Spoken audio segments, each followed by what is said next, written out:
First of all, he's a great friend of mine, man, and I appreciate what he has done for gospel hip-hop music. You can't say enough about Madge, man. Madge is definitely one of the forerunners. He really is the first guy to not only get on it and get in the game, but to stick with it. Big up in DJ Madge for staying on the grind, representing hip-hop to the fullest. Phenomenal party DJ. Really fresh DJ, doing so much for the scene. A guy that loves hip-hop, a guy that loves Jesus, a guy that believes in it. This cat is a DJ. He rocks parties. He does, club shows. He also holds down the radio show. Much love for giving unsigned cats like myself the opportunity to shine on record and on radio with the Virtual Frequency Show.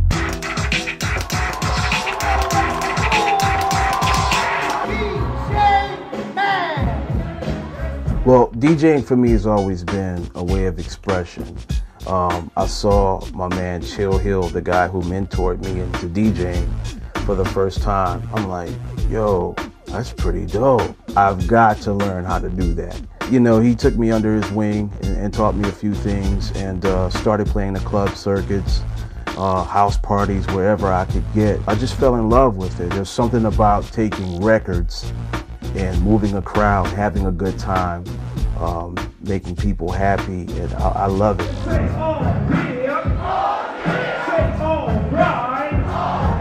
Okay, now I'm DJing clubs, and there's people like, yo, can you make me a mixtape? And I'm like, oh, okay, yeah, I can do that. That turned into people actually wanting me to do mixtapes for them all the time. Well, all of a sudden, I'm duplicating mixtapes in my bedroom.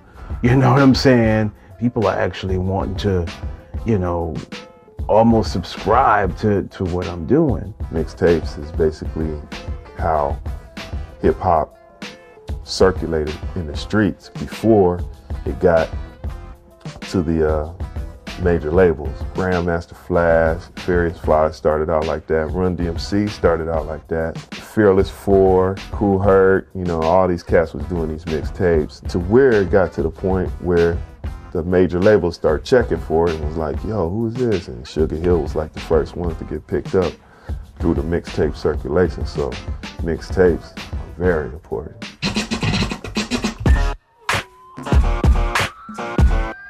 Life kind of took an interesting turn. I'm at the top of my game in my hometown, but I just didn't feel content with who I was as a person, believe it or not, in the middle of all that success. A friend of mine told me about another guy who was a Christian rapper, came up to me, gave me a CD of this group called SFC. I'm like, yo, these dudes are talking about God, man. This is fresh. And the music actually led me to start asking some very difficult questions to myself.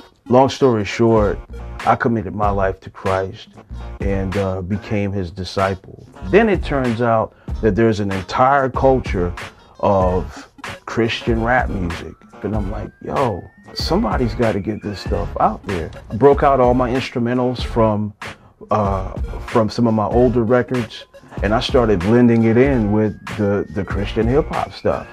Next thing I know, I'm making mixtapes. I got Christian hip hop mixtapes. 7, 6, 5, 4, 3, 2, 1. The mixtape that I was on with the DJ Madge turned my name on to a whole bunch of people that never even really heard of me. It's like a new generation thing too, so it's the same effect that it was back in the day. Cats putting out these mixtapes and exposing MCs to people who basically wouldn't walk in the store and just buy certain people's albums. So that was a beautiful thing. We did the Sabbatical Transit mixtape, sold it over the internet, got approached by a few labels to do some joint ventures with them. Goatee Records gave me a call one day. They're like, hey, we like what you're doing. We'd like to put some of that on. DJ Madge, the mixtapes were born from there. The DJ's taken on several roles now. It's got many faces to it. You have the guy who's in the clubs holding it down. You got the guy who's DJing for a rap group. You got the guy who's strictly mixtapes. You got the turntablist. You got the radio cat. For me, I think My favorite area to dwell would be where I started, which is mixing.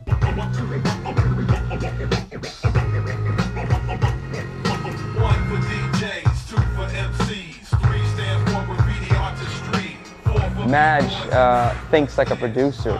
He's dropping the right cuts in the right places for me. He's been in the game for a minute and it shows. He's a featured artist on stage. I mean, when you introduce DJ Madge, the crowd is like,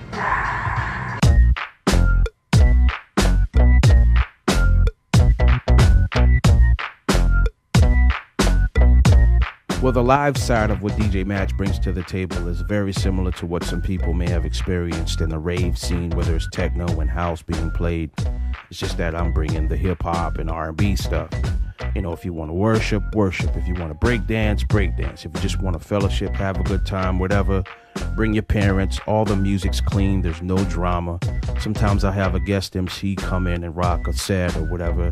It's all good. And then there's also the scenarios where I'm the guy holding things down between set changes, multiple rap groups or multiple bands or whatever, just keeping the crowd involved and interactive. I really like those kind of things right there. You're listening to my new LP. If you didn't buy it, then my man, listen, please, huh? Don't ever think you can go to the store and if they're sold out, tell them please get more. John Rubin for the few who was asking. Middle name Rubin and my last name is Aspen. Kids are always asking, how can I be a DJ? What can I do to get in the game? My advice is always this: find someone who's good at it and get under them. Learn from them, serve them, carry their records around. In turn, you'll be educated on the tricks of being a DJ.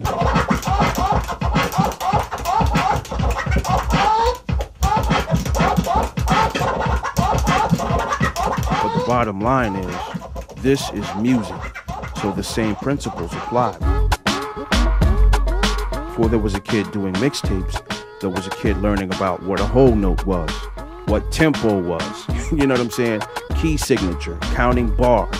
You have to know these basic things, basic music theory, in order to communicate to other people what you're doing, because you can't say, hey, I'm gonna drop this cut right there. No, you have to say, I'm gonna come in on verse 2, bar 4, beat 3. You know what I mean? You have to be able to do that. This new record, The Ringleader, is a passion of mine.